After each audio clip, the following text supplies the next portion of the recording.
শাইখ আব্দুল ওয়াহিদ ইবনে যায়েদ রাহমাতুল্লাহি আলাইহি রাতের বেলা গোলামের সাথে গোলামের পিছনে পিছনে হাঁটতে লাগলো। দেখি আমার গোলাম কোথায় যায়, দেখি আমার গোলাম কোথায় যায়। শাইখ আব্দুল ওয়াহিদ ইবনে যায়েদ রাহমাতুল্লাহি আলাইহি এবার গোলামের পিছনে পিছনে যায়। এবার গোলাম গভীর রাত্রে একটা গুরুস্থানের কাছে গিয়া, কয়েকটা কবরস্থানের কাছে গিয়া আল্লাহু আকবার বলে নামাজ শুরু করে দিয়েছে। আবার সালামের মাধ্যমে নামাজ শেষ করে দেয়। আরে মুসলমান, শাইখ আব্দুল ওয়াহিদ ইবনে যায়েদ রাহমাতুল্লাহি আলাইহির গোলাম এইভাবে তাকবীরে তাহরিমার মাধ্যমে নামাজ আরম্ভ করে দেয়, আবার সালামের মাধ্যমে নামাজ শেষ করে দেয়। এইভাবে নামাজ পড়তে পড়তে পড়তে পড়তে সারাটা রাত্র কাটায় দিয়েছে। আর মাত্র সামান্য সময় বাকি আছে ফজরের আজানের। শাইখ আব্দুল ওয়াহিদ বলে আশ্চর্য হয়ে গেলাম, মানুষে বলে আমার গোলামে কাফন চুরি করে। আমি তো লক্ষ্য করে দেখি আমার গোলাম সারাটা রাত্র আল্লাহর কুদরতি পায়ে সিজদা দিয়ে কাটায়া দিল। আরে মুসলমান, শাইখ আব্দুল ওয়াহিদ ইবনে যায়েদ রাহমাতুল্লাহি আলাইহি বলেন, আমি লক্ষ্য করে দেখি আমার গোলাম এখনো মুনাজাত শেষ করে নাই, মুনাজাত শুরু করে দিয়েছে। আমি লক্ষ্য করে দেখি আল্লাহর পক্ষ থেকে আমার গোলামের হাতে স্বর্ণ মুদ্রা পৌঁছায়া দিয়েছে। ও বান্দা, তুমি দুর্বল, তোমার আমলটাও দুর্বল। এই জন্যের বান্দা আমি তোমাকে উত্তমটা দুর্বল দিব না, বদলাটা দুর্বল দিব না। ও বান্দা, তুমি দুর্বল, তোমার আমলটাও দুর্বল। ও এখন অনেকে প্রশ্ন করতে পারেন, আমি কেমনে দুর্বল হইলাম? আরে আমার তো শক্তির কোনো অভাব নাই, আমার তো লাঠির কোনো অভাব নাই, আমার তো বাহিনীর কোনো অভাব নাই, আমার তো গোষ্ঠী বড়, আমার তো শক্তি বেশি, সুতরাং আমি দুর্বল কেমনে হইলাম? ও দোস্ত, এটাও আমার কথা নাই। আমার আল্লাহ বলেন, খুলিকাল ইনসানু দাঈফা। আমার আল্লাহ বলেন, ও বান্দা, আমি তোকে দুর্বল করে সৃষ্টি করেছি রে বান্দা। শুধু তাই না, আমি আল্লাহ তোকে যেই জিনিস দিয়ে বানাইলাম এই জিনিসটা কোনো মানুষের সামনে উচ্চারণ করা যায় না। বোন বোনের সাথে শেয়ার করতে পারে না, ভাই ভাইয়ের সাথে শেয়ার করতে পারে না, স্বামী তার স্ত্রীর সাথে শেয়ার করতে পারে না, বন্ধু তার বন্ধুর সাথে শেয়ার করতে পারে না। এমনকি প্রধানমন্ত্রী থেকে নিয়ে একবারে মেম্বার পর্যন্ত প্রত্যেককে যদি জিজ্ঞেস করেন, ভাই তোমাকে আল্লাহ কি দ্বারা সৃষ্টি করেছেন, কোন বস্তু দ্বারা সৃষ্টি করেছেন, দেখবেন তার চেহারা মলিন হয়ে যায়। وهو مؤمن فلنحيينه حياة طيبة ولنجزينهم أجرهم بأحسن ما كانوا يعملون.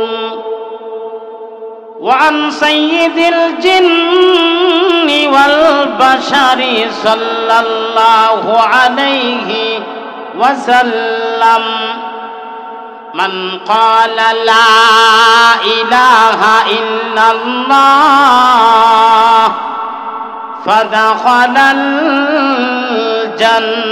الجنة أو كما قال عليه الصلاة والسلام. صلى الله على سيدنا ومولانا محمد وعلى آله وأصحابه وسلم. كريم السجايا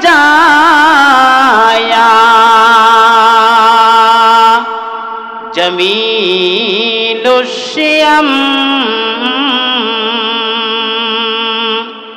نبي البرايا شفيع الأمم بلغ العلا بكماله كشفت الدجى بجماله حسنت جميع خصاله صلوا عليه وآله لا إله إلا الله জোরে মধ্যখানের ফাঁকা জায়গাগুলোকে একটু বরট করে বসেন, একটু সামনে আসেন, পরিবেশটা একটু সুন্দর করেন। জোরে জোরে লা ইলাহা ইল্লাল্লাহ লা ইলাহা সুবহানাল্লাহ ওয়ালহামদুলিল্লাহ লা ইলাহা জোরে জোরে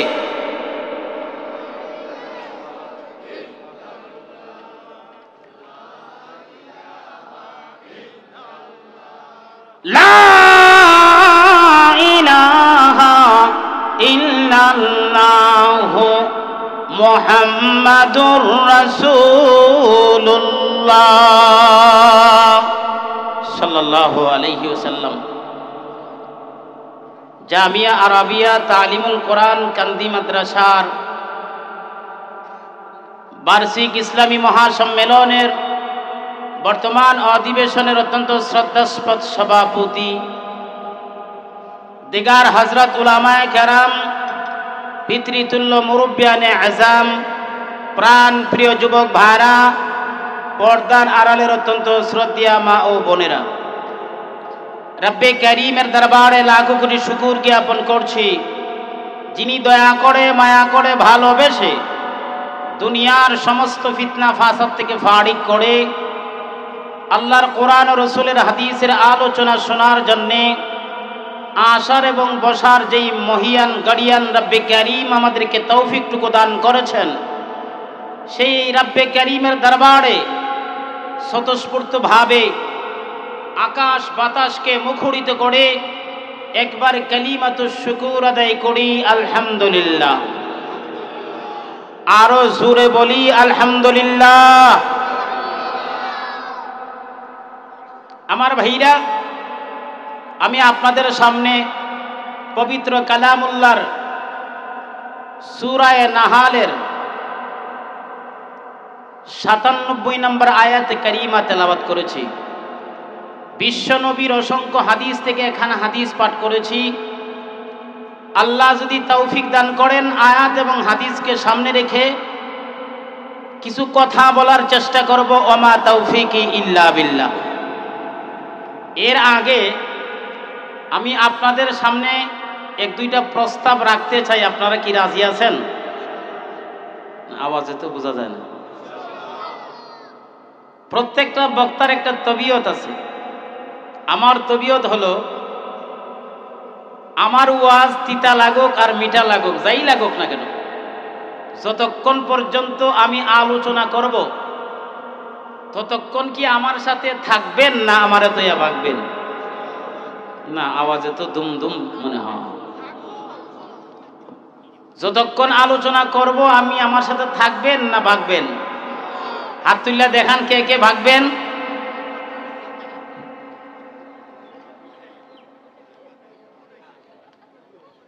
প্রথমে এই অবস্থা নেই।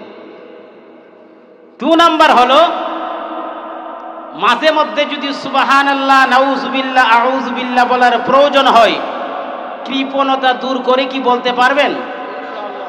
আর একটু আওয়াজ দিয়ে বলেন, আরো জোরে আওয়াজ দিয়ে বলেন। আমার ভাইরা, আমার বাড়ি হবিগঞ্জে, আপনাদের বাড়ি সিলেটে, সিলেটেরও আরো পূর্বে নাকি? প্রতি 12 মাইল পড়ে পড়ে মানুষের বাসার ডিফারেন্স রয়েছে। আমি আপনাদেরকে জিজ্ঞেস করতে চাই, আমার ভাষা কি আপনারা বুঝেন? আওয়াজে তো বোঝা যায়, বুঝেন তো? কারণ ভাষা না বুঝলে আলোচনা করে কোনো লাভ হবে না। আপনাদের গরুর বাজার কোনটা? জি, সিকনাগুল। মনে করেন আপনাদের এই গ্রাম থেকে সিকনাগুলে কোনো মুরব্বী বা মধ্যবয়সী কোনো মানুষে গেল গাভী ক্রয় করার জন্যে, দুধ খাইব, মনে চায় না দুধ খাইতে, দুধ খাওয়ার জন্য গেছে, গাভী কিন্তু। তো তো গাবি কিন্না বাড়ির দিকে রওনা হয়েছে। আরেক মধ্যবয়সী মানুষে জিজ্ঞেস করে, ভাই সাহেব গাবি কত দিয়ে আনছেন? বেটা জবাবে 5 কেজি দুধ দে। আপনাদের এলাকায় মনে জবাবটা সঠিক হয়েছে কি দেখো। জিগাইলো, ভাই সাহেব কত দিয়ে আনছেন? জবাবে বলে 5 কেজি দুধ দে। ওই বেটার শূন্য বলে হস্ত হয়েছে। কি বলেন, এ বেটারটা হয়েছে নি কথা কন। তাহলে বোঝা গেল কেউ কারোরটা বুঝে নাই। এখন আমি যদি এইভাবে বলি, আপনারা যদি ওইভাবে জবাব দেন, তাইলে কি ওয়ার শুনে কোনো লাভ হবে? এই জন্য আমার কথা বুঝেন তো আলহামদুলিল্লাহ। এবার আসেন কিছু কথা বলি, সরাসরি আয়াতের দিকে চলে যাই, যেহেতু সময় নির্ধারিত। অনেকগুলো উলামায়ে কেরাম এখানে আছেন। আমার ভাইরা, আমি যে আয়াতে কারিমা তেলাওয়াত করেছি, এই আয়াতের মধ্যে আল্লাহ বলেন, মান আমিলা সালিহাম মিন যাকারিন আও উনসা ওয়া হুয়া মুমিন। যে কেউ নেক আমল করে, চাই সে পুরুষ হোক অথবা নারী হোক, ওয়া হুয়া মুমিন, ঈমান আনার পরে কেউ যদি নেক আমল করে, চাই সে পুরুষ হোক অথবা নারী হোক, আল্লাহ বলেন আমি তাকে 2টা পুরস্কার দান করব। আরো জোরে বলেন, কয়টা পুরস্কার? 2টা। একটা হলো দুনিয়াতে, আরেকটা হলো পরকালে। একটা হলো দুনিয়াতে, আরেকটা হলো পরকালে। দুনিয়ার পুরস্কারটা হলো ফালানুহিয়ান্নাহু হায়াতান তাইয়্যিবা। আমি আমার বান্দাকে এমন একটা লাইফ দান করুম, এমন একটা জীবন দান করুম, যেই জীবনের মধ্যে কোনো রিজিকের অভাব হবে না। সুবহানাল্লাহ। 2 নাম্বারটা একটু পরে বলতেছি, প্রথমটা আগে শেষ করি। আজকের সমাজে যত মারামারি আর যত রাহাজানি আর যত ছিনতাইকারী, একমাত্র মাইজ ভান্ডারের লাগে। জোরে কোন ঠিক কিনা? একমাত্র ফেটেল লাগে। একমাত্র কি? আমরা রিজিকের বড় অভাব, খাবারের বড় অভাব। এই জন্যে কে কারে মাইরা খাইতো, খালি এই চিন্তাই রাত দিন কাটাইতে আছে। এই জন্যই তো সুদের অভাব নাই, ঘুষের অভাব নাই। সারাটা বাংলাদেশে শুধু দুর্নীতি আর দুর্নীতি। ও দোস্ত, ওই বাংলাদেশটা, এই বাংলাদেশটা, যেই দেশটা দ্বিতীয় বৃহত্তম মুসলিম দেশ, কিন্তু দুর্নীতির বেলায় 92 হয়ে গেছে। আমার ভাইরা, এই জন্য আর দুর্নীতির সময় নাই, এর সময় নাই। ও মুসলমানেরা, সজাগ হতে হবে। আজকের মুসলমানকে দুনিয়াতে বিদায় করে দেওয়ার জন্য, ওই কোরআনকে দুনিয়া থেকে বিদায় করার জন্য রামপন্থী আর বামপন্থীরা একত্রিত হয়েছে, কাদিয়ানী আর সাদিয়ানীরা একত্রিত হয়েছে। আজকের প্রোগ্রাম থেকে ম্যান্ডেট দিতে হবে, আগামী ভবিষ্যতে উলামায়ে কেরাম যদি ডাক দেয় নাস্তিক বেঈমানদেরকে কচুকাটা করার জন্য, সকাল বেলা কুকুরকে নাস্তা দেওয়ার জন্য কারা কারা প্রস্তুত আছেন? টান টান করে 2টা হাত দেখা।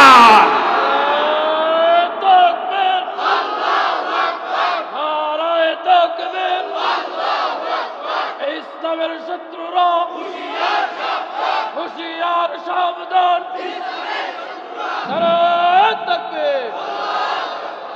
জাযাকাল্লাহু খাইরান।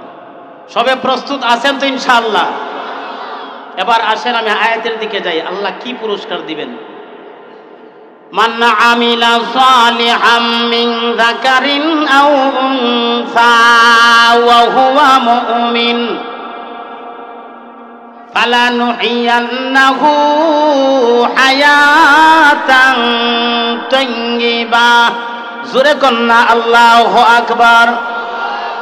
আরে মুসলমান, আল্লাহ রাব্বুল আলামিন ডাক দিয়ে বলেন, মান আমিলা সালিহা, যে নেক আমল করবে, চাই সে পুরুষ হোক অথবা নারী হোক, শুধু একটা শর্ত, ওয়া হুয়া মুমিন, ঈমান আনার পরে নেক আমল যদি করে, চাই সে পুরুষ হোক অথবা নারী হোক, আল্লাহ বলেন আমি আল্লাহ তাকে দুনিয়াতে একটা পুরস্কার দান করব, ফালানুহিয়ান্নাহু হায়াতান তাইয়্যিবা, আমি আল্লাহ তাকে এমন একটা জীবন দান করব, এমন একটা জীবন দান করব যেই জীবনের মধ্যে কোনো অশান্তি আসবে না। তাফসীরে মাযহারির মধ্যে আল্লামা কাদি সানাউল্লাহ ফানিফুতি রহমাতুল্লাহি আলাইহি এই আয়াতের ব্যাখ্যার মধ্যে লিখেছেন, আল্লাহ রাব্বুল আলামিন মানুষকে লাইফ দিবে মানে এমন একটা জীবন দান করবেন, এমন একটা লাইফ দান করবেন যেই জীবনে, যেই লাইফে জীবনে কোনোদিন রিজিকের অভাব হবে না। সুবহানাল্লাহ। তাহলে আপনারা নেক আমল করতে চান তো ইনশাআল্লাহ। ভিন্ন তাফসীরে মুফাসসিরিনে কেরাম তাফসীর করেছেন, আল্লাহ রাব্বুল আলামিন এমন একটা জীবন দান করবেন, এমন একটা লাইফ দান করবেন যেই জীবনে, যেই লাইফে কোনোদিন অশান্তি আসবে না। আজকের সমাজে কি নাই? যেমন রিজিকের অভাব, তেমন শান্তিরও অভাব। শান্তি নাই। আমরা তো অনেক জায়গায় যাই, যাওয়ার পরে দেখা যায় যে বলে হুজুর দোয়া করেন, আমার ঘরে শান্তি নাই। আমার ঘরে কি নাই? শান্তি নাই। শান্তির বড় অভাব, রিজিকের বড় অভাব। এই জন্য আজকের সমাজে শান্তি নাই, মানুষের পেটে খাবার নাই, মানুষের কোনো কিছুই কি হয় না, পেট ভরে না। ও দোস্ত, এই জমিনে এমনও আল্লাহর ওলি আছে, এমনও আল্লাহর ওলি আছে, খায়া না খায়া তারা শান্তির মধ্যে আছেন। জোরে কোন ঠিক কিনা? দেখেন আল্লাহ রাব্বুল আলামিন কেমন শান্তির জীবন দান করবেন, কেমন শান্তির জীবন দান করবেন। চিশতিয়া তরিকার একজন আল্লাহর ওলি, গুড়ার দিকে একজন আল্লাহর ওলি, শায়খ আব্দুল ওয়াহিদ ইবনে যায়েদ রহমাতুল্লাহি আলাইহি। আপনারা হয়তো বা অনেকে নাম শুনেছেন।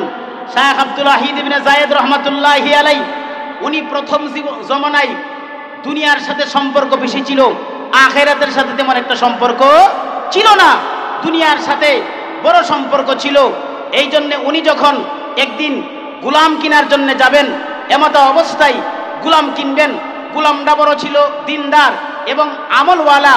ওই গোলাম ক্রয় করার সময় গোলামে আস্তে করে কানে কানে বলতে আছে, ও শায়খ আব্দুল ওয়াহিদ, আমাকে আপনি ক্রয় করবেন ভালো কথা, কিন্তু আমার একটা আবদার হলো, দিনের বেলা আপনার কাজ করব, রাত্রের বেলা কোনো কাজ করতে পারবো না। যেহেতু রাত্রের বেলা আপনার কোনো কাজ করতে পারবো না, সেহেতু প্রতি রাত্রের বিনিময়ে আপনাকে আমি একটা করে স্বর্ণ মুদ্রা দান করব। না সুবহানাল্লাহ বাড়িতে গিয়ে কইবা নেই? আরো জোরে কোন সুবহানাল্লাহ। দেখেন একজন গোলামে বলতেছে প্রতি রাত্রের বিনিময়ে একটা করে স্বর্ণ মুদ্রা দান করব। অথচ সাথে সাথেই তো জিজ্ঞেস করার কথা ছিল যে তুমি গোলাম মানুষ, স্বর্ণ মুদ্রা পাইবা কোথায়? কিন্তু ভাই, মানুষকে যখন দুনিয়া পেয়ে বসে, মানুষের ভিতরে যখন লোভ চইলা আসে, তখন দেখবেন মানুষে আর কোনো কিছুর দিকে তাকায়। আমার ভাইরা, শায়খ আব্দুল ওয়াহিদ ইবনে যায়েদ রহমাতুল্লাহি আলাইহি যখন গোলাম ক্রয় করে বাড়িতে আনলেন, এমতো অবস্থায় চলতেছেন, খাইতেছেন, থাকতেছেন, কিন্তু মানুষেরা বলা বলি করতে লাগলো, ও শায়খ আব্দুল ওয়াহিদ ইবনে যায়েদ, জানোনি তোমার গোলাম কোথায় যায়? তোমার গোলাম রাত্রের বেলা কবরস্থানে গিয়া কাফন চুরি করে। নাউজুবিল্লাহ মনে হয় নাই এলাকা? আরো জোরে কন্যা নাউজুবিল্লাহি মিন যালিক। আপনাদের এলাকায় লাউ সুর, কুমড়া সুর, মুরগি সুর আছে না নাই? আছে। লাউ সুর আর কুমড়া সুরে যদি শুনে বেটা কাফন চুরি করে, কিতা বুঝইল? কইব তুমি আমরা লিডার। কথা ঠিক কিনা? আর এটা কোনো সাধারণ বিষয় না তো। কাফন চুরি করা কিন্তু সাধারণ বিষয় না, একটা হার্ড বিষয়, সাধারণ বিষয় না। শায়খ আব্দুল ওয়াহিদ ইবনে যায়েদ রহমাতুল্লাহি আলাইহি চিন্তা করলেন, আমি তো দেখি আমার গোলাম বড় আল্লাহর ওলি, কিন্তু উনাকে বলতেছে উনি করে কাফন চুরি। আমি মানুষের কথায় কান দেব না, আমি আমার গোলামের সাথে চলে যাব, দেখি আমার গোলাম কি করে। আমার ভাইরা, শায়খ আব্দুল ওয়াহিদ ইবনে যায়েদ রাত্রের বেলা গোলামের সাথে গোলামের পাশে নিল, পিছনে পিছনে হাঁটতে লাগলো। দেখি আমার গোলাম কোথায় যায়, দেখি আমার গোলাম কোথায় যায়। শাহ আব্দুল ওয়াহিদ ইবনে যায়েদ রাহমাতুল্লাহি আলাইহি এবার গোলামের পিছনে পিছনে যায়। এবার গোলাম গভীর রাত্রে একটা গুরুস্থানের কাছে গিয়া, কয়েকটা কবরস্থানের কাছে গিয়া আল্লাহু আকবার বলে নামাজ শুরু করে দিয়েছে। আবার সালামের মাধ্যমে নামাজ শেষ করে দেয়। আরে মুসলমান, শাইখ আব্দুল ওয়াহিদ ইবনে যায়েদ রাহমাতুল্লাহি আলাইহির গোলাম এইভাবে তাকবীরে তাহরিমার মাধ্যমে নামাজ আরম্ভ করে দেয়, আবার সালামের মাধ্যমে নামাজ শেষ করে দেয়। এইভাবে নামাজ পড়তে পড়তে পড়তে পড়তে সারাটা রাত্র কাটায় দিয়েছে। আর মাত্র সামান্য সময় বাকি আছে ফজরের আজানের। শাইখ আব্দুল ওয়াহিদ বলে আশ্চর্য হয়ে গেলাম।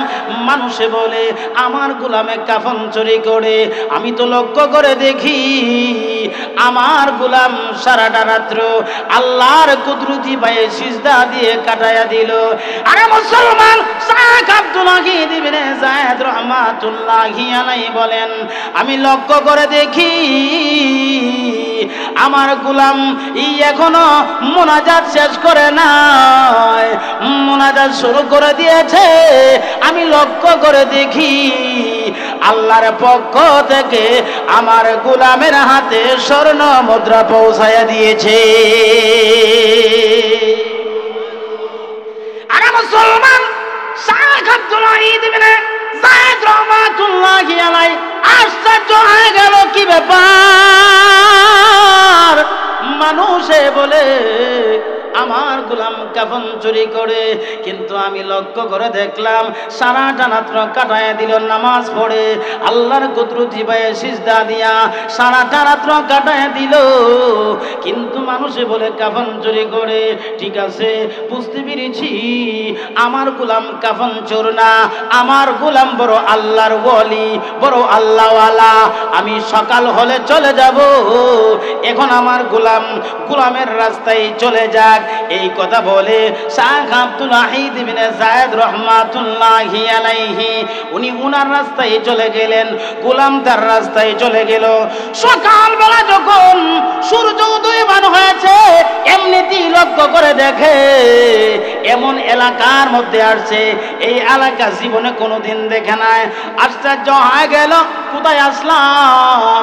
একবারে নতুন এলাকা দেখে যায়, জীবনে মনে হয় আর কোনোদিন এমন এলাকা দেখি নাই। মানুষকে জিজ্ঞেস করে, ও ভাই, আমি আমার এই এলাকা থেকে আমার এলাকায় যাইতে চাই রে, কত সময় লাগবে? জিজ্ঞেস করে, তোমার বাড়ি কোথায়? আমার বাড়ি অমুক এলাকায়। যেই মাত্র এই কথাটা বলেছে, মাথায় হাত দিয়া বলে, ও ভাই, তুমি যেই এলাকা থেকে এসেছো ওই এলাকায়, এই এলাকাতে পায়ে হেঁটে যাইতে গেলে কমপক্ষে 2 বছর লাগবে। আরো আসতে বলেন সুবহানাল্লাহ। কয় বছর লাগবো? 2 বছর লাগবো। অথচ আসছিল মুহূর্তের সময়ে, সামান্য সময়ে একটু হাঁটাউটি করছিল, কিন্তু এই সামান্য সময়ে এমন দূরত্ব তৈরি হয়ে গেছে, উনাকে বলতে আছে তুমি যে এলাকা থেকে আসছো ওই এলাকায় যাইতে হলে কমপক্ষে 2 বছর সময় লাগবো। বেটা কোন পাগল দূর ছিল, আমি আমার গোলাম পরীক্ষা করবার লেগেছিলাম। এখন তো মাথা ঘুরাইতে আছে, হাই রে হাই, কেন আমি আমার গোলাম পরীক্ষা করার জন্য আসছিলাম, কেন আসছিলাম? এখন তো মাথা ঘুরাইতে আছে। এবার এইভাবে যখন মাথা ঘুরাইতে আছে, হঠাৎ করে এলহাম হয়ে গেল, ও শাইখ আব্দুল ওয়াহিদ ইবনে যায়েদ, চিন্তার কোনো কারণ নাই, আগামীকাল তোমার গোলাম এখানে আসবে, যা বলার বলবে, যা চাওয়ার চাইবে, যা পাওয়ার পাইবে। আগামীকাল যদি তোমার গোলামের সাথে যেইভাবে এসেছিলে ওইভাবে যদি পাচনে পাচনে হেঁটে হেঁটে যাও, তাইলে তোমার বাড়ি যাওয়া সম্ভব হবে। আমার ভাইরা, শাইখ আব্দুল ওয়াহিদ ইবনে যায়েদ রাহমাতুল্লাহি আলাইহি বলেন, আমি লক্ষ্য করে দেখলাম যখন সময় হয়ে গেল, এমনিতেই আমার গোলাম আবার ওই জায়গার মধ্যে হাজির হয়ে গেছে, উপস্থিত হয়ে গেছে। ওইখানে দাঁড়াইয়া আবার তাকবীরে তাহরিমার মাধ্যমে নামাজ শুরু করে দেয়, সালামের মাধ্যমে নামাজ শেষ করে দেয়। আর মুসলমান এইভাবে নামাজ পড়তে পড়তে পড়তে পড়তে পড়তে সারাটা রাত্র কাটায়া দিল। আর মাত্র সামান্য সময় বাকি আছে ফজরের আজানে। এমনিতে দুইটা হাত আল্লাহর দরবারে তুলে বলে, প্রভু গো, রাব্বে কারীম, সারাদিন তোমার ইবাদত করতে পারি না, একজন মালিকের গোলাম বানিয়ে দিয়েছো, একজন মালিকের অধীনস্থ করে দিয়েছো, এই জন্যে সারাদিন তোমার ইবাদত করতে পারি না, তোমার কুদরতি পায়ে সিজদা করতে পারি না। রাব্বে কারীম, রাতের বেলা আসলাম তোমার ইবাদত করার জন্য, তাও বিনা শর্তে নাই। প্রতি রাতের বিনিময়ে একটা করে স্বর্ণ মুদ্রা দিতে হয় গো প্রভু।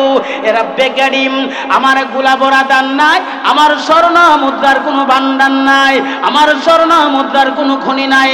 হে রাব্বে কারীম, আজকের রাতের বিনিময়ে আমার স্বর্ণ মুদ্রাটা আমার হাতে পৌঁছায়া দাও। আমার ভাইরা, এখনো দোয়া শেষ হয় না।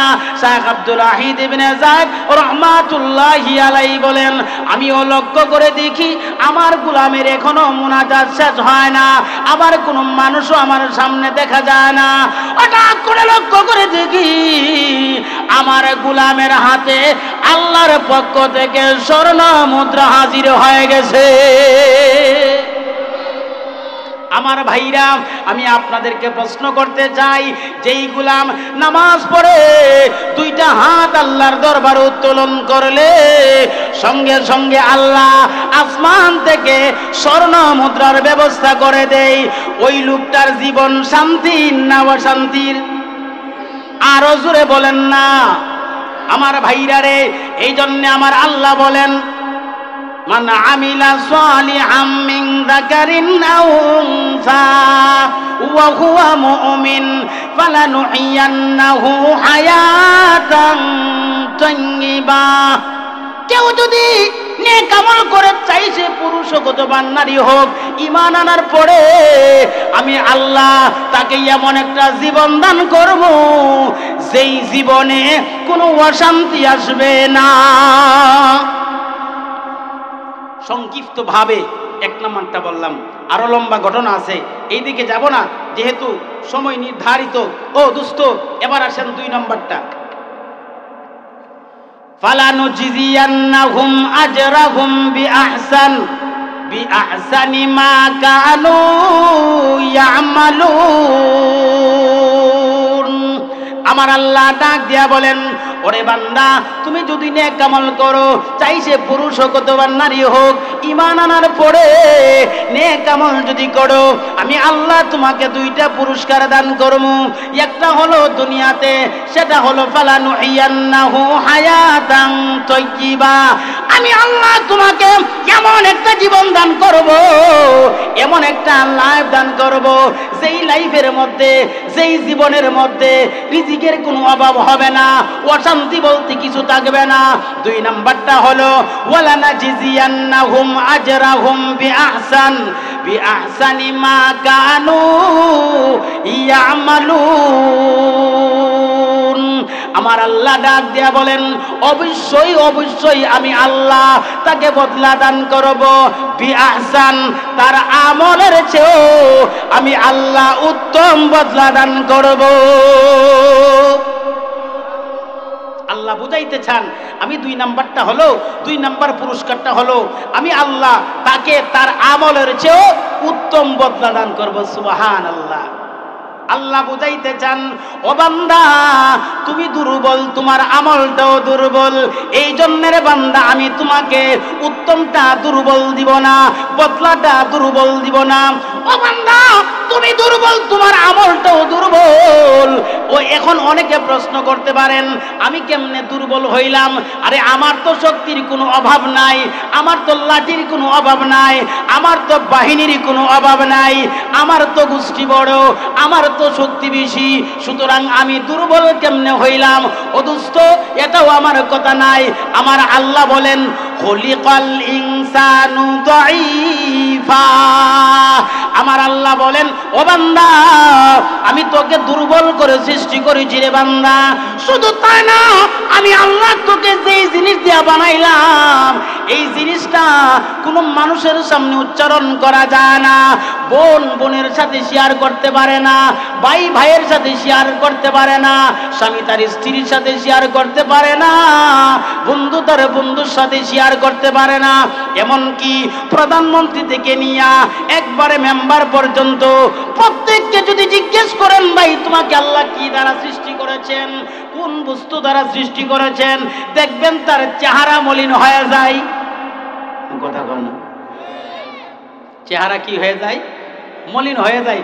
কারণ এমন জিনিস দিয়ে আল্লাহ আমরা বানাইছে যেই জিনিসের কথা মানুষের সাথে আলোচনা করা যায় না। দুনিয়ার সবগুলার কি আছে? দাম আছে। কিন্তু আল্লাহ আমাদেরকে যেই জিনিস দ্বারা সৃষ্টি করেছেন এই জিনিসের 4 পয়সার দামও নাই না। আপনাদের সিকনাগুল বাজারে বিক্রিও সেই জিনিসটা আল্লাহ আমরা বানাইছে, এই জিনিস লইয়া যদি বাজারে উঠে বিক্রি করবার লাগো কিতাব ওজন ফিটা হট্টা মাটি ধরবো নি? কথা কয় না? মাটি ধরবো হট্টা। ও দোস্ত, এই জন্যে আল্লাহ বলেন আমি তোমাকে এমন জিনিস দিয়া বানাইছি যেই জিনিসগুলা কোনো মানুষের সাথে কি করা যায় না, শেয়ার করা যায় না। ও বান্দা এনেছেন এই হাদিসটার একটা পরিভাষাগত নামও আছে। এই হাদিসটার আরবি নাম হলো মুসালসাল বিজ জেহেক। মুসালসাল বিজ জেহেক, যার বাংলা অর্থ হলো হাসির হাদিস। যার বাংলা অর্থ কি? হাসির হাদিস। এই হাদিসটা হাসির হাদিস হইল কেন? এরও একটা ওজে তসমি আছে, নামকরণ দিয়েছেন। কেন এর নাম হাসির হাদিস বলেছেন? এই হাদিসের মধ্যে এমন একজন মানুষের কথা আছে, এমন একজন মানুষের কথা আছে যেই মানুষটা জান্নাতি কিয়া বলবে এবং ওই মানুষটার কথা শুননা স্বয়ং রাব্বুল আলামিন পর্যন্ত হাসবেন। সুবহানাল্লাহ। 2 নাম্বার হলো সাহাবায়ে কেরাম ডাক দিয়া বলেন আল্লাহর হাবিব বিশ্ব নবী মুহাম্মদুর রাসূলুল্লাহ সাল্লাল্লাহু আলাইহি সাল্লাম যখন এই হাদিসখানা আমাদেরকে পড়িয়েছেন, আমরা লক্ষ্য করে দেখেছি আল্লাহর হাবিব বিশ্ব নবী রহমতুল আলম হাসি দিয়েছেন। হাসির কারণে 24টা দাঁত মুবারক বের হয়ে গেছে।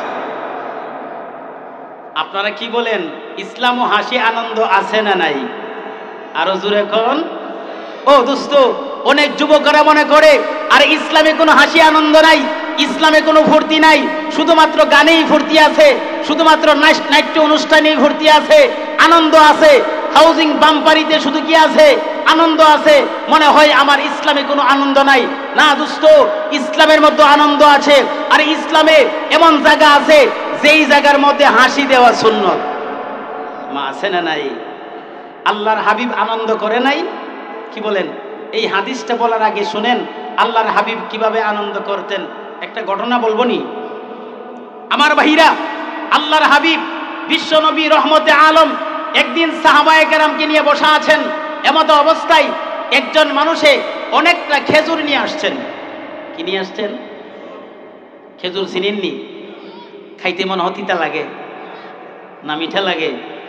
খুব মিঠা লাগে। আরে আপনি সারাদিন রোজা রাইখা দেখবেন ইফতারের সময় 2টা খেজুর আর 1 গ্লাস পানি খাইলে আপনার শরীরে এনার্জি চলে আসবে। জোরে কোন ঠিক কি না?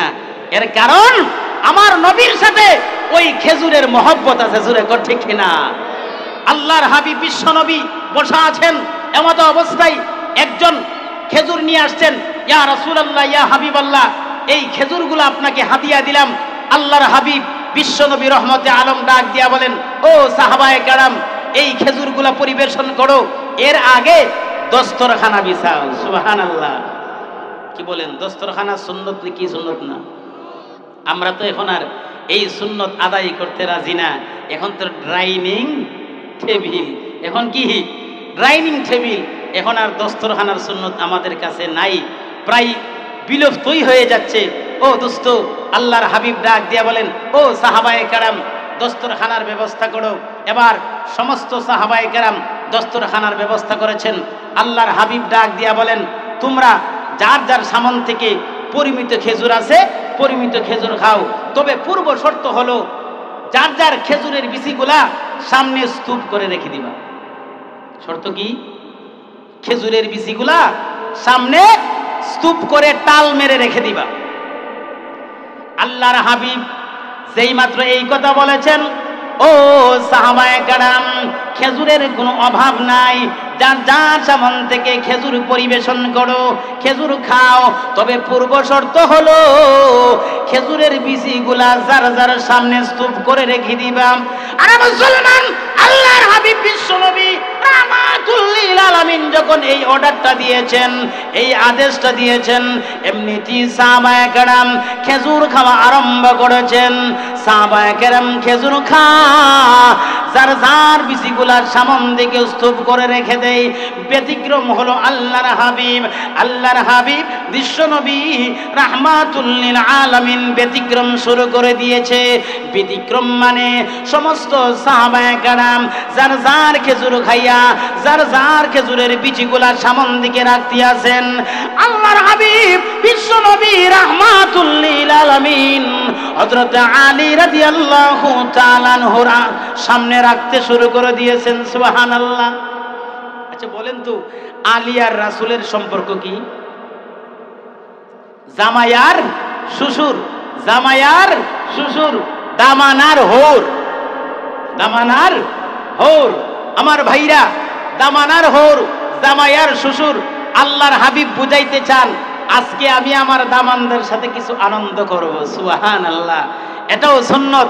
মাঝে মধ্যে দামানদের সাথে আনন্দ করাও কি সুন্নত। আল্লাহর হাবিব বিশ্বনবী রহমতে আলম এবার নিজের সামনে খেজুরগুলা না রাইখা হযরত আলীর সামনে রাখতে আছে। যেই মাত্র এক পর্যায়ে যখন খেজুর খাওয়া শেষ হয়ে গেছে, এমনিতেই আল্লাহর হাবিব বিশ্বনবী রাহমাতুল লিল আলামিন ডাক দিয়া বলে, সাহাবীরা রে, কে কি পরিমাণ খেজুর খেয়েছো?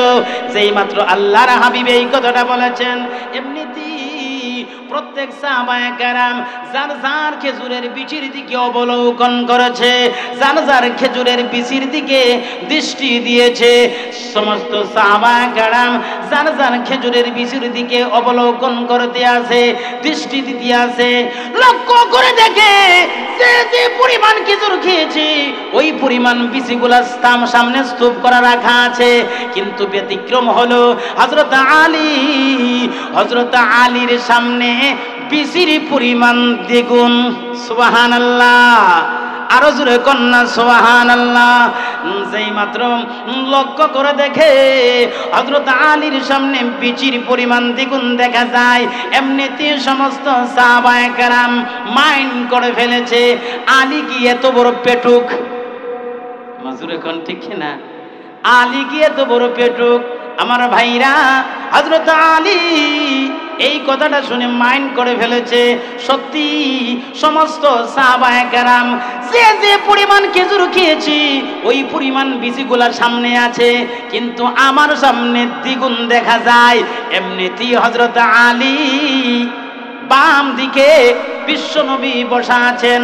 আল্লাহর হাবিবের চেহারার দিকে তাকায় দেখে আল্লাহর হাবিব মুস্কি মুস্কি হাসে। আরো জোরে কন্যা সুবহানাল্লাহ। মুসলমান, আলী তো কোনো সাধারণ মানুষ না, আলী তো কোনো সাধারণ আলেম না। আল্লাহর হাবিব বিশ্বনবী রাহমাতুল লিল আলামিন আলীর ব্যাপারে বলেছেন, আনা মাদিনাতুল ইলমি ওয়া আলিয়ুন বাবুহা। সুবহানাল্লাহ। আর মুসলমান, হযরত আলী আমাদের মতো আলেম না, আমাদের মতো মানুষ না।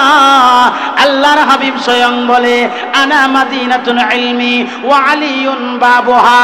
আমি বিশ্বনবী হলাম মদিনার ইলমের শহর, আর ওই ইলমের শহরের দরওয়াজা হলো হযরত আলী। কি বলেন, ব্রেইন আছে না নাই? হযরত আলী যখন লক্ষ্য করে দেখেন যে আমার সামনে খেজুরের স্তূপ দেখা যায়, আমি তো খাইলাম কম, তাইলে আইলো কোত্থেকে? কথা ঠিক না? কানার মনে মনে জানা আছে না নাই?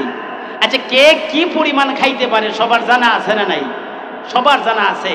ও দোস্ত, মাঝে মধ্যে এমন রুচিওয়ালা মানুষও পাওয়া যায়, দেখলে আশ্চর্য হয়ে যায়। জুরে কোন ঠিক না? আমরা নফহাতুল আরবে দারসে নিজামিয়াতে একটা কিতাব পড়েছিলাম, নফহাতুল আরব। এর মধ্যে একটা ঘটনা আনছেন। ও দোস্ত, এক বেওয়াই গেছে বেওয়ার বাড়িতে, বেওয়াই গেছে বেওয়ার বাড়িতে। মনে করেন সিলেটে যাবে আপনাদের এলাকার কোনো মানুষ ডাক্তার দেখানোর জন্য। কি দেখানোর জন্য? ডাক্তার দেখানোর জন্য। মানে তার রুচি নাই, কি নাই? রুচি নাই, খাইতে পারে না। তো ওই বটেশ্বর বাজারের মাঝখানে গিয়া ওনার একটা বেওয়ার বাড়ি আসছে। তো ওখানে গেছেন গিয়া, সকালবেলা গেছেন, তো ওইখানে গিয়ে উঠছেন। আপনাদের এলাকায় বেওয়াই যখন বেওয়াইয়ের বাড়িতে সকালবেলা যা, কি দে? কথা বল। নাস্তা দে, রুটি দে। কি দে? রুটি দে। রুটি কি মুলার ডেটা দিয়া দে? ডিম অথবা ডাইল, ডিম অথবা কি ডাইল। ওই লোকটা গেছে বেওয়াই সাহেবের বাড়িতে, তো উনার জন্য রুটির ব্যবস্থা করছেন আর ডাইলের ব্যবস্থা করছেন। রুটির ব্যবস্থা করছেন আর ডাইলের ব্যবস্থা করছেন। আমার ভাইরা, তো বেওয়াই সাহেব সর্বপ্রথম 10টা রুটি আনছে। কয়টা? 10টা রুটি আনছে। এ রুটি তৈয়া গেছে, ডাইল আনতো। ডাইল আইন না দেখে রুটি নাই। কি নাই? রুটি নাই। আচ্ছা, ডাইল কি খালি খাওয়া যায়? আবার গেছে গরো, রুটি আনতো, তো রুটি আইন না দেখে ডাইল নাই।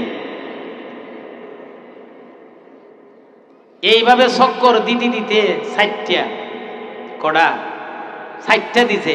তো আপনাদের চিকনাগুলে, আপনাদের সেই জৈন্তাপুরে 4 কত?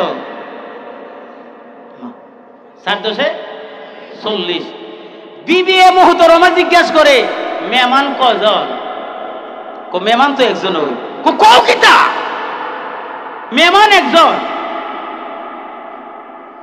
এখন রুটি তো শেষ, 40টা রুটি, মানে গড় গোষ্ঠী সবার জন্য যা তৈরি করছিল সব শেষ। এক বেডই সাবার করে ভালাইছে। তো জিগাইল, বেওয়াই সাহেব আপনি কই যাইতেছিলেন? না, ডাক্তার দেখাইতাম। সমস্যা কি? দেখো রুচি নাই। কি নাই? আচ্ছা কোন তো রুটি কটা খাইছে? ডাইল কয় কট্টা খাইছে? 4 কট্টা। 4 কট্টা, বড় বড় কট্টা দিয়া 4 কট্টা ডাল খাইছে। 40টা রুটি খাইছে। এরপরে বলতেছে রুচির ট্যাবলেট আনতে দিতেছে। তো বেওয়াই সাহেব বলতেছে, বেওয়াই সাহেব আপনার ফাওয়াদেরও বলতেছি, আপনি যখন সিলেট থেকে রুচির ট্যাবলেট খাইয়া এইদিকে জীবনে কোনোদিন আইবেন না। কারণ বেওয়াই সাহেব ভাবতেছে এই বেটা রুচির ট্যাবলেট খাইয়া আইলে চিকনাগুলের গরু বাছুর রাখতো না একটাও। মাজুরে কোন ঠিক কিনা? তাইলে কানার মনে মনে জানা আছে না নাই কে কতটুকু খাইতে পারে? এবার হযরত আলী রাদিয়াল্লাহু তাআলা আনহু মাইন্ড করে ফেলেছেন, সবার সামনে পরিমিত খেজুর খাইছে, পরিমিত বিচি আছে, কিন্তু আমার কাছে আমার সামনে দ্বিগুণ পরিমাণ বিচি দেখা যায়। আমার ভাইরা, এই জন্যে বিশ্ব নবী রহমতে আলমের চেহারার দিকে তাকায় দেখে আল্লাহর হাবিব মুস্কি মুস্কি হাসে, মুস্কি মুস্কি হাসে। আবার লক্ষ্য করে দেখে আল্লাহর হাবিবের সামনে একটা বিচিও দেখা যায় না, একটা বিচিও দেখা যায় না। হযরত আলীর আর বুঝতে বাকি নাই এই কামটা আমার শ্বশুর আব্বাই করছেন। হুজুরে কোন ঠিক কিনা?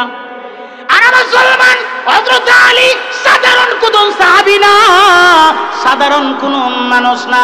এমনিতেই আল্লাহর হাবিব বিশ্ব নবী রহমতে আলমকে ডাক দিয়া বলেন, ইয়া রাসূলুল্লাহ, ইয়া হাবিবাল্লাহ, আপনি অনুমতি দিবেন নি গো? আমি এখানে প্রমাণ করতে পারবো আমার সে আরো বড় পেটুক আছে। সুবহানাল্লাহ। আল্লাহর হাবিব ডাক দিয়া বলেন, আলী রে, তুমি এখানে প্রমাণ করো তোমার সে বড় পেটুক কে আছে। এমনিতে আলী রাদিয়াল্লাহু তাআলা দাঁড়ায়া গেলেন, আদব এবং আজমত রক্ষা করে আল্লাহর হাবিবকে ডাক দিয়া বলেন, ইয়া রাসূলুল্লাহ, ইয়া হাবিবাল্লাহ, নবী গো, একটু আগে ওইখানে একজন মানুষে খেজুর দিয়ে গেছেন, আপনি বলেছেন খেজুর গুলা পরিবেশন করার জন্য, আর বলেছেন যার যে পরিমাণ খাবার ইচ্ছা সেই পরিমাণ তোমরা খাও, পূর্ব শর্ত হলো বিচিগুলা যার যার সামনে স্তূপ করে রেখে দিবা। ইয়া রাসূলুল্লাহ, ইয়া হাবিবাল্লাহ, আমি তাকায় দেখলাম যে যে পরিমাণ খেজুর খেয়েছে ওই পরিমাণ খেজুরের বিচি সামন দিকে স্তূপ করে রেখে দিয়েছে। আমার দিকে তাকায় দেখলাম অন্যান্য সাহাবায়ে কেরাম থেকে দ্বিগুণ দেখা যায়। ইয়া রাসূলুল্লাহ, ইয়া হাবিবাল্লাহ, ইয়াতে বুঝা উল্টা বুঝে আছে না নাই? একটা উদাহরণ দিলাইতাম নি, উল্টা ফাল্টা বুঝলে যে সমস্যা হয় দিতাম নি। আপনারা শুনতে রাজি আছেন তো ইনশাআল্লাহ? দুইজন মধ্যবয়সী, একজন স্বামী আর একজন স্ত্রী, একজন স্বামী একজন স্ত্রী। তো স্ত্রী বলতে আছে, তোমার তো যে অবস্থা খালি উঙ্গাইতে আসো আর জিমাইতে আসো, শক্তি বক্তি বোঝা যায় নাই, সামনে তো কাজের সময় হইতাছে, একটু ডাক্তার দেখাই একটু এনার্জি টেনার্জি সংগ্রহ করো না। তো বউয়ে বারবারে খুঁচাইতে আছে, উনি গেলেন ডাক্তার। মনে করেন সিলেট গেলেন, আপনাদের জৈন্তা থেকে কোথায় গেলেন? আমার সাথে কথা বলতে হবে। কোথায় গেলেন? সিলেটে গেলেন। তো সিলেটে যাওয়ার পরে ডাক্তার সাহেবকে দেখাইলো। তো ডাক্তার সাহেব পরীক্ষা টরীক্ষা করছে, করার পরে বলতে আছে, ভাইজান আপনার পূর্ণ চিকিৎসাটা দিতে হলে আপনার পেশাব পরীক্ষা করতে হইব। কি পরীক্ষা করতে হইব? পেশাব চিনচুননি, মুত আর কি, মুত পেশাব। ঠিক আছে স্যার, আমি আগামীকাল আমার পেশাব লই আইমু। এই মুহূর্তে রুগী আইছে চিকনা গুলে। কোথায় আইছে?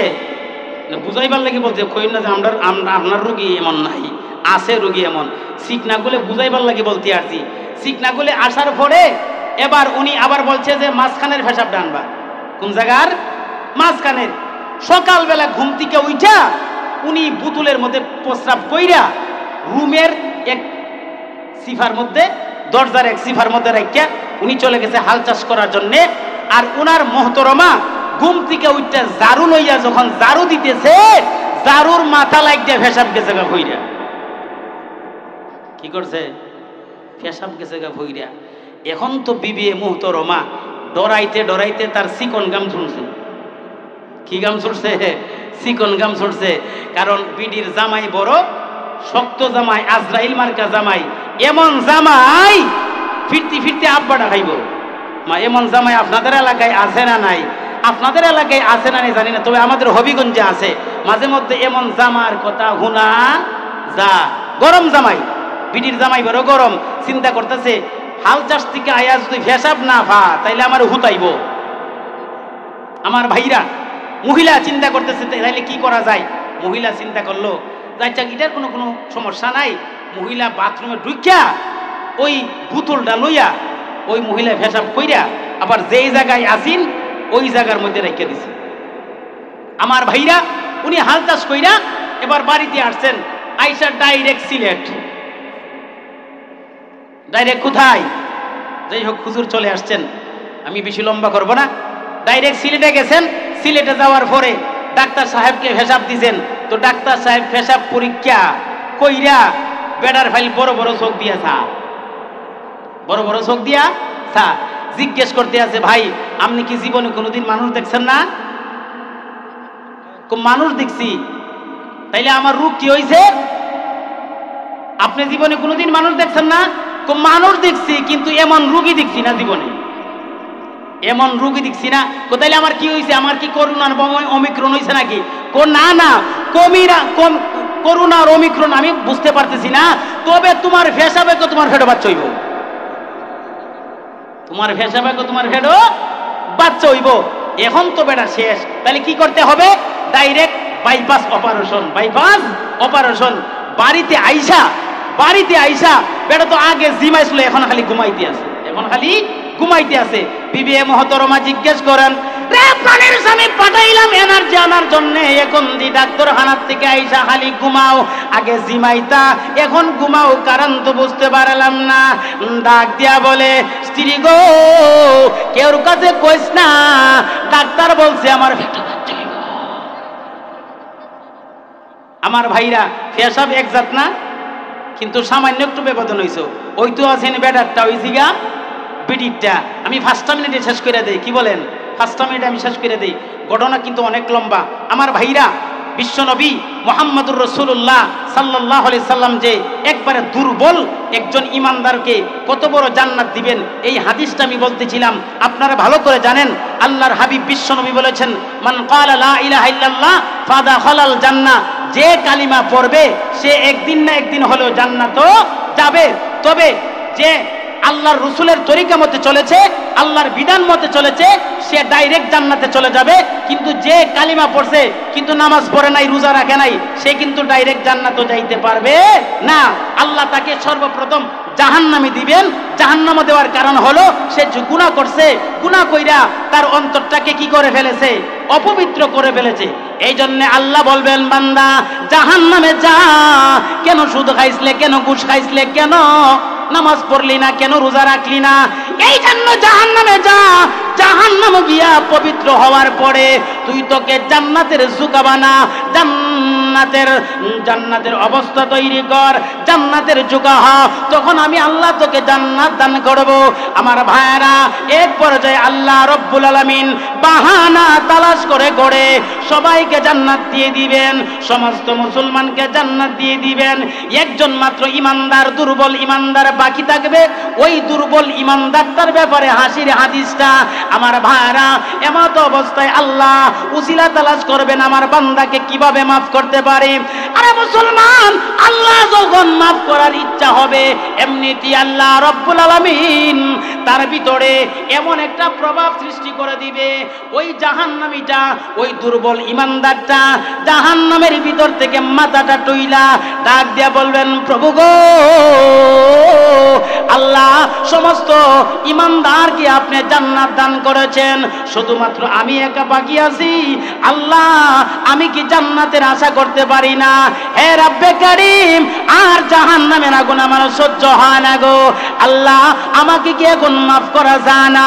আল্লাহ বলবেন, হ্যাঁ তোকে মাফ করতে চাই, এবার বল তোর আরজু আকাঙ্ক্ষা কি? এমনি দুর্বল ইমানদার ডাক দিয়া বলে, প্রভু গো আমি জান্নাত চাই না, ডাইরেক্ট জান্নাতও যাইতে চায় না, কারণ আমার এত পাওয়ার নাই ইমানের, শুধু একটা প্রস্তাব করব। আল্লাহ বলবেন, বল তুই কি প্রস্তাব করতে চাস? একটা কিন্তু প্রস্তাব দিবে, দ্বিতীয়বার কোনো প্রস্তাব গ্রহণ করা যাবে না। এমনিতে ওই দুর্বল ইমানদারটা ডাক দিয়া বলবেন, প্রভু গো আমার ইমান যে দুর্বল, আমার ইমান যে দুর্বল, ওই দুর্বল ইমানদারের জন্য আমি বলতে পারি না ডাইরেক্ট জান্নাত দান করো। আল্লাহ